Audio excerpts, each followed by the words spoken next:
राम राम जी। अब ये रणसिंगा तो चुनाव तक चलेगा।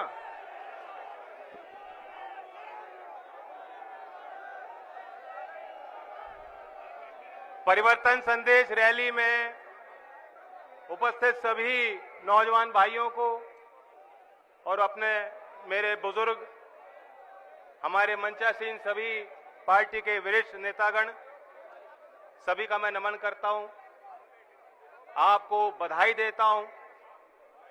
नाम हमने परिवर्तन संदेश दिया और कल का दिन भी आपने देखा।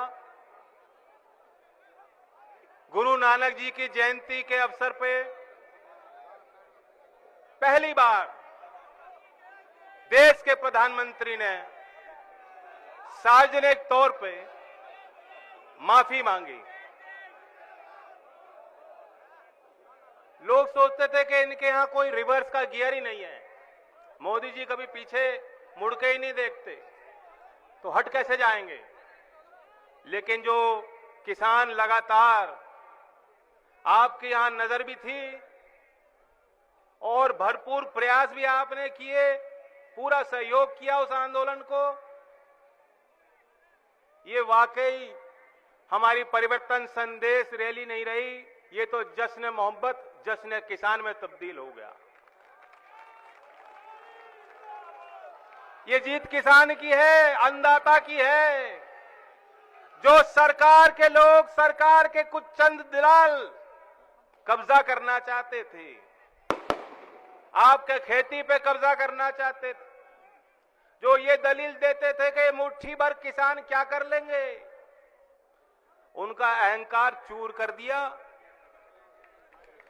अब मैं कहता हूं मोदी जी, मैं भी इस बात को कहता था कि पीछे हट जाओ, हम तो पैदाइशी जिद्दी हैं।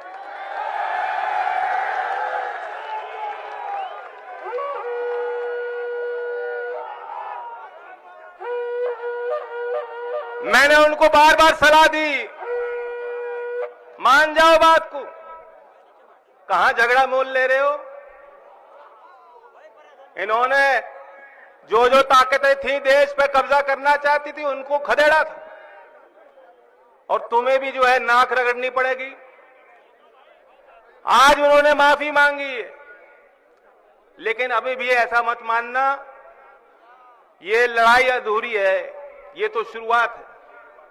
आपने एक संदेश दिया, उसकी गूंज दूर तक है। जब जब जुल्मी जुल्म करेंगे सत्ता के गलियारों से, चप्पा चप्पा गूंज उठेंगे इनकलाब के नारों से।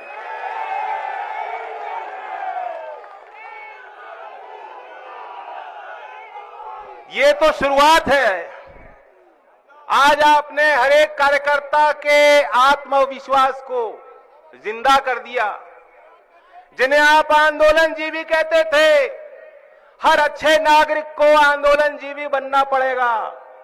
अगर आप अपने बिजली बिल से परेशान हो, गन्ने का 14 दिन में पेमेंट नहीं हो रहा, अगर किसान उससे परेशान है, हमारे काबिल नौजवान होनार भर्ती प्रक्रिया हो जाती है, ज्वाइनिंग नहीं होती, नौकरी नहीं मिलती, अगर मेरे युवा भाई और बहन परेशान हैं, एक ही तरीका है, आंदोलन जीवी बनना पड़ेगा।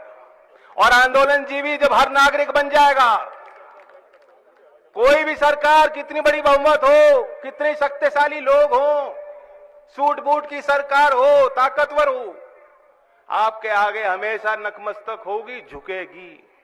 मैं इस मौके पे बगरा की जमीन से, ये क्रांति की धरती रही, यहां के लोग लड़ना जानते हैं, संगठन का मोल जानते हैं। इस धरती पे मैं चौधरी अजीत सिंह जी को भी श्रद्धांजलि दूंगा, क्योंकि आप सब जानते हो, हम भूल नहीं सकते, ये उनकी आखिरी इच्छा थी और आखिरी क्रिया थी कि आज उनकी जीत है, और वहां ऊपर से अगर उनकी निगाह हम पे पड़ेगी तो वो जरूर ये संदेश वहां तक पहुंचा होगा, वे खुश होंगे। आज उनकी आत्मा को शांति पहुंची होगी। लेकिन मैं आपको सचेत कर रहा हूं, बार बार होशियार रहने की जरूरत है। क्यों? इनकी यूनिवर्सिटी की डिग्री किसी ने देखी नहीं मोदी जी की। लेकिन झूठ बोलने में इन पे सबसे बड़ी डिग्री है।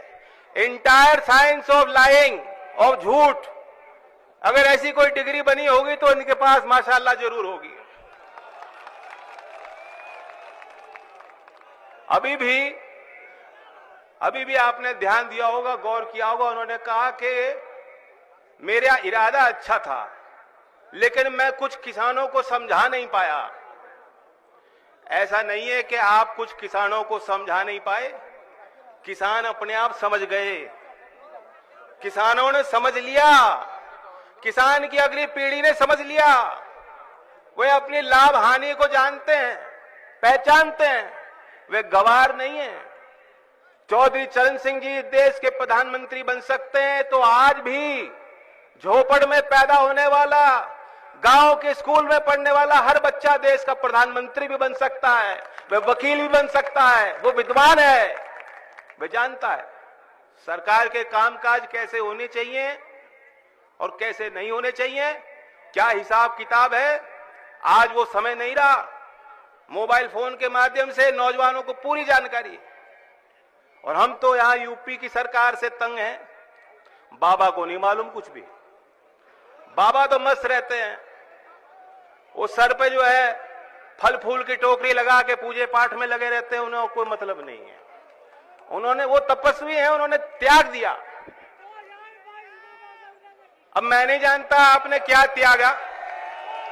ये जो कह रहे हैं वह गद्दी लखनऊ की त्यागनी पड़ेगी, वह भी त्यागनी पड़ेगी गद्दी योगी जी। अब योगी जी को जैसे मैं आपको उदाहरण देता हूं, ये तो पता ही नहीं होगा कि हमारी प्रदेश की अर्थव्यवस्था गर्क में जा रही है। सरकार की आज माली हालत अच्छी नहीं है, खजाने को खाली कर दिया गया है। फिजूली खर्चे में देश भर में चप्पे चप्पे पे इन्होंने अपनी होर्डिंग लगा रखी है। मीडिया वालों को खरीदने में सारा पैसा, धन लुटाया जा रहा है और जन सुविधाओं के लिए उनके नाम पे कुछ नहीं। वेतन नहीं मिल रहा सरकारी कर्मचारियों को, कई महीने से वेतन नहीं दे पा रही सरकार। 2017 में उत्तर प्रदेश के बजट को आप देखें तो 4 लाख करोड़ का कर्जा था, 5 साल में 50% बढ़ा दिया और 6 लाख करोड़ से भी ज्यादा कर्जा आज उत्तर प्रदेश पे है। यानी उत्तर प्रदेश के हर व्यक्ति पे, आप सब पे लगभग 26,000 अनुमानित कर्जा है। क्या कोई गरीब आदमी, रिक्शा चलाने वाला, मजदूरी करने वाला, कारीगर, बुनकर, क्या वह 26,000 रुपए चुका सकता है? 26,000 तो बहुत है। आपके घर में बिजली का बिल आ रहा होगा 4, 5, 6 हजार तो आ ही रहा होगा। अब ट्यूबवेल पे जो मीटर लग रहे हैं उस पर भी आएगा। देने का बोध है क्या? तो ये भी ठान लो। आपने ठान लिया था कि हम पीछे नहीं जाएंगे, कानून हटेंगे, और आज फिर ठान लो। हमने तो ठान लिया है, आप हमें मौका दोगे, मजबूती दोगे, सरकार बनेगी। ये जो बिजली के बिल से आप परेशान हो, हमने ठान लिया कि किसान और बुनकर के लिए पुराने बिल माफ और आगे की दर हाफ हम करेंगे।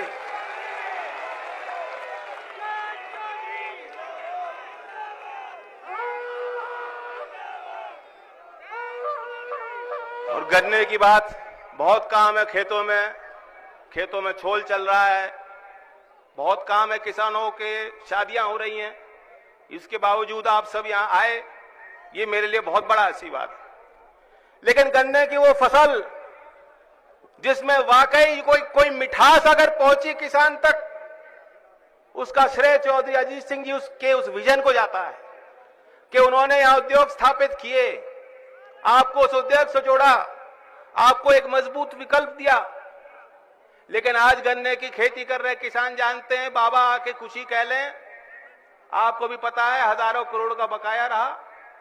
एक भी सत्र में 5 साल में एक भी ऐसा मौका नहीं हुआ कि किसी किसान को 14 दिन में भुगतान मिल गया हो। नहीं मिला 14 दिन में भुगतान। ब्याज को तो भूल ही गए लोग। और मैं आपको सचेत करना चाहता हूं, अगर हम और आप चूक गए किसी कारणवश हम कमजोर हो गए, बट गए, हिंदू मुस्लिम के झगड़े में हो या जातिगत आधार पर हो, हमारी ताकत इसलिए बनी हम एकजुट होकर लड़े, तब जीत पाए, तब माफी मांगी प्रधानमंत्री ने किसानों से। लेकिन अगर आप चूक जाओगे, ये एक और परिवर्तन करना चाहते हैं। आज जो कानून में प्रावधान है आपके हित का कि 14 दिन में भुगतान होगा, यदि नहीं हुआ तो ब्याज का अधिकार किसानों का है। ये कोई मनगढ़ंत बात नहीं, कोई सरकार का निर्णय नहीं, कानून का हिस्सा है। अगर इनकी सरकार यूपी में दोबारा बन गई, अगर मोदी जी को लगा कि किसान आंदोलन कमजोर पड़ गया, फीका पड़ गया, मैंने दोबारा ढोंग करके किसानों को अपने ओर जीत लिया, तो सबसे पहला काम ये यही करेंगे कि इस कानून को रद्द करने जाएंगे। और ये चाहते हैं कि एक मुश्त नहीं, किश्तों में गन्ने की खेती कर रहे किसानों को किश्तों में पेमेंट हो। तब लग जाएंगे 1 साल 2 साल, लगे तो लगे। मैं जानता हूं कि अभी भी 1-1.5 साल का इंतजार आपको करना पड़ता है, लेकिन कानून तो है। आप कोर्ट में तो जाके लड़ सकते हो। ये तो उस कानून को बदलना चाहते हैं। और ये भी मैं कोई बनावटी बात नहीं कर रहा हूं, ये कहीं किसी अखबार ने नहीं छापा है, लेकिन नीति आयोग ने यह सिफारिश केंद्र सरकार को सौंप दी है। मोदी जी इंतजार कर रहे हैं उस पल का। और आपने भी देखा होगा, जब रात में मोदी जी आते हैं कि 8 बजे देश के आगे वो भाषण देंगे, तब कुछ गलती करते हैं, और सुबह बोला तो ठीक बोले, लेकिन ये काम रात को ही करेंगे। अगर हम कमजोर हो गए तो निश्चित तौर पे रात में 8 बजे मोदी जी आएंगे और कहेंगे 14 दिन की बात खत्म। पूंजीपति की कमर टूट रही है। योगी जी ने कहा हम गन्ने का भाव बढ़ाएंगे तो इनकी कमर टूट जाएगी। ये बेचारे पूंजीपति कहां से बैंकों से लोन लेते हैं, फिर कभी भागना पड़ जाता है, बहुत बेचारे हैं। और दाम दिया तो क्या दिया, इनसे अच्छा तो खट्टर है हरियाणा में, इससे ज्यादा भाव तो पंजाब की सरकार दे रही है। देश में सबसे ज्यादा पैदावार आप करते हो, इतनी बढ़िया आपकी गन्ने की फसल है, और यहां रेट आपको सबसे कम दिया जाएगा। हमने तो मान लिया ये, अगर आप हमें मजबूती देंगे और हम आपको मजबूती देंगे, ये हमारा काम रहेगा। ये आखिरी सत्र है गन्ने का, जब आपकी मुश्किलें हैं, और जब हमारी सरकार बनेगी तो इन मुश्किलों को सामना आपको नहीं करना पड़ेगा। गन्ने का लागत पे 1.5 गुना मूल, 1.5 गुना मूल जो मांग स्वामीनाथन आयोग की सिफारिश लागू होने की C2+ फॉर्मूला के तहत देश के हर कोने के किसान कर रहे हैं, तो वो चीज गन्ने पे भी तो लागू होनी चाहिए। पहले छपते थे आंकड़े कि लागत का अनुमान क्या है, उसमें भी खेल है, उसमें भी झोल है। सरकारी हिसाब से लागत कम दिखाई जाती है कि भाव कम दिया जा, लेकिन जब आपकी सरकार बनेगी ऐसा नहीं होगा, क्योंकि किसान का हिसाब किताब क्या होता है, किसान के पसीने का मोल क्या होता है, उसकी खून की पहचान, ये हम लोग जानते हैं, ये हम लोग जान सकते हैं। वो बाबा के समझ में वो चीज नहीं आ सकती। बाबा तो एक ही फॉर्मूला उनको आता है, बाबा को एक ही फॉर्मूला आता है, वही उसी पे लगे। कैराना है, वो कैराना पलायन, उसके आगे ना उसके कुछ पीछे, और कुछ नहीं उनके पास। कैराना में एक उपचुनाव हुआ था, उस समय भी उन्होंने शगुफा एक कोशिश की थी कि जिन्ना की बात करो, जिन्ना की बात करो, फिर वही कर रहे जिन्ना की बात करो।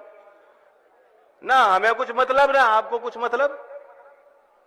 उस समय हमने नारा दिया जिन्ना नहीं गन्ना जीतेगा, और गन्ना जीता, गन्ने के किसान जीते। इन्हें करने दो जिन्ना विन्ना की बात, हम तो किसान की करेंगे, हम नौजवान की करेंगे, हम मुद्दों पे बात करेंगे। मैंने एक विजन तैयार किया है, बगरे के नौजवानों के लिए मैंने सपना देखा है, पश्चिम उत्तर प्रदेश के नौजवानों को मैं देना चाहता हूं, और हमने ठान लिया है हमारी सरकार बनेगी, हमने प्लान है हमारे पास, ऐसी मनगढ़ंत बात नहीं है। 1 करोड़ नौजवानों को 5 साल के अंदर हम नौकरी देंगे। मेरे साथ बोलो, 1 करोड़ नौकरी चाहिए कि नहीं चाहिए? 1 करोड़।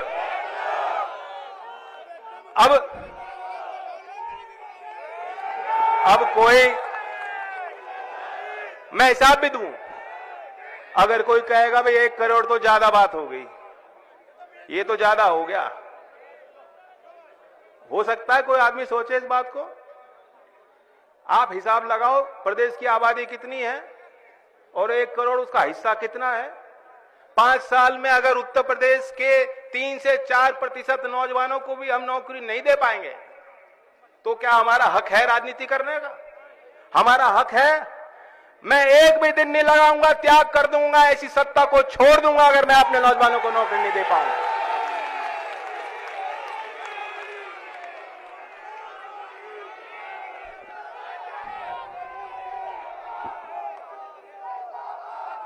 ये जो आंदोलन हुआ,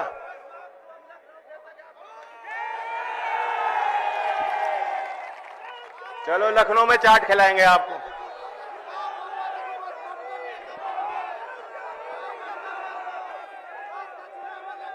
नहीं, भूस भरने का काम मेरा नहीं, वो तो आप कर सकते हो। इस आंदोलन में अभी भी बात बाकी है। हमारी कुछ बात तो मानी गई, कानून वापस हो गए, लेकिन जिस तरह मोदी जी ने कहा ना कि मैं कुछ किसानों को समझा नहीं पाया, ये खतरे हैं। बिहार के कृषि मंत्री हैं मनिंदर, भाजपा के नेता हैं, भाजपा के कोटा से मंत्री हैं, उन्हें कुछ तो अंदर की बात पता होगी। उन्होंने अभी बयान दिया, कहा है कि नहीं, कानून तो लागू फिर होंगे। मोदी जी ये कानून फिर लाएंगे। ये मैं नहीं कह रहा, बीजेपी के नेता खुद कह रहे हैं। और अब क्या जवाब देंगे वे लोग जो गांव में घुस नहीं पा रहे थे? गांव में प्रवेश वर्जित है, भाजपा का नेता कोई आए ना, इस तरह के बोर्ड लगा दिए थे, लगाए थे कि नहीं लगाए थे? इतना गुस्सा था लोगों के अंदर, और फिर भी वो किसी तरीके से आके समझाने की बात करते थे तो यही तो कहते थे कि ये बड़े किसानों का नुकसान है और जो छोटे किसान है मोदी जी उनको लाभ देंगे। ये कानून से उनका कोई नुकसान नहीं है, बहुत लाभ होना है किसानों का। परसों शाम तक यही कहते होंगे वो लोग, फिर कहते होंगे ये तो किसान नहीं है, ये तो एक लॉबी है, ये तो एक जाति के लोग, ये तो जाट लोग हैं, कुछ वही बैठे हैं, इनकी तो फितरत है, ये तो लड़ते रहते हैं। इस तरह की बातें बीजेपी के लोग, आरएसएस के लोग, कार्यकर्ता जाके जहां उन्हें घुसने का, बैठने का मौका मिल जाता था वहां बैठ के यही बात करते थे।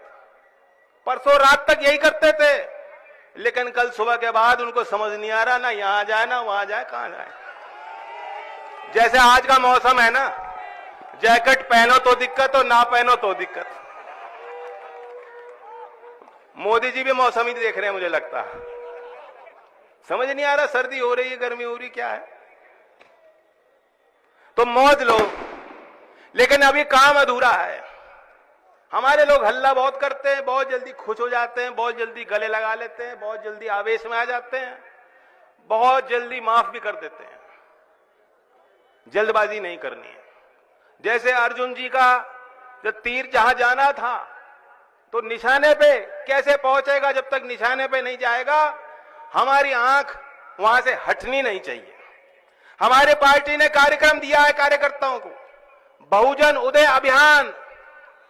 कोई भी वंचित समाज का व्यक्ति, कमजोर वर्ग जिसकी गिनती कहीं नहीं हो रही, कुछ हमारी भी गलतियां नहीं होंगी, हमने भी भागीदारी नहीं दी होगी, लेकिन चौधरी चरण सिंह जी को याद करो। आप देखोगे, गौर करोगे, राजनीतिक मंच पे अगर आपके समाज में कहीं कोई भागीदारी है, उठा उठा के नेता बनाया चौधरी चरण सिंह जी ने बनाया, आप लोगों ने बनवाया।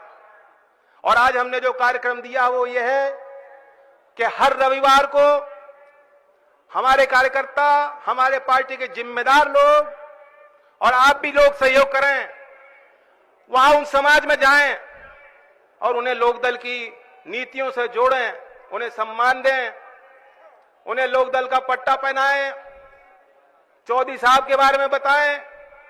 हम अपने लोक संकल्प 2022 में उनके लिए क्या करना चाहते हैं वो बताएं, संगठन में जिम्मेदारी दें और जब सत्ता आएगी उनको भागीदारी हम देंगे। इस अभियान में क्या आप लोग शरीक हो गए, शामिल हो गए? शामिल हो गए ना? रविवार एक दिन है सप्ताह में, एक दिन। क्योंकि आपने भी देखा 5 साल हम लोग लड़ते रहे, लोकदल का वर्कर रुकता नहीं है। कई बार बैरियर लगाए, मैं भी कूद के निकल गया, पुलिस वालों ने रोकने की कोशिश की, रुका नहीं। रुकना नहीं है। हाथरस में लाठी खाई, रुके नहीं। लखीमपुर में रोकने की कोशिश की, लोकदल के कार्यकर्ता रुके नहीं और लखनऊ के रास्ते चल पड़े हैं।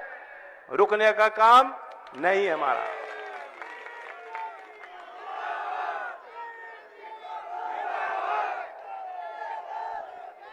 अब मैं यही संदेश दूंगा, जो कल सरकार का फैसला है, जो भी आंदोलन से जुड़े किसान निर्णय लेंगे, मैं ऐलान करता हूं, क्योंकि उस फैसले के बाद पहला ये कार्यक्रम है जनता के बीच, किसान के बीच हम लोग खड़े हैं और यहां जो फैसला आप लोगे देश तक वो पहुंचेगा।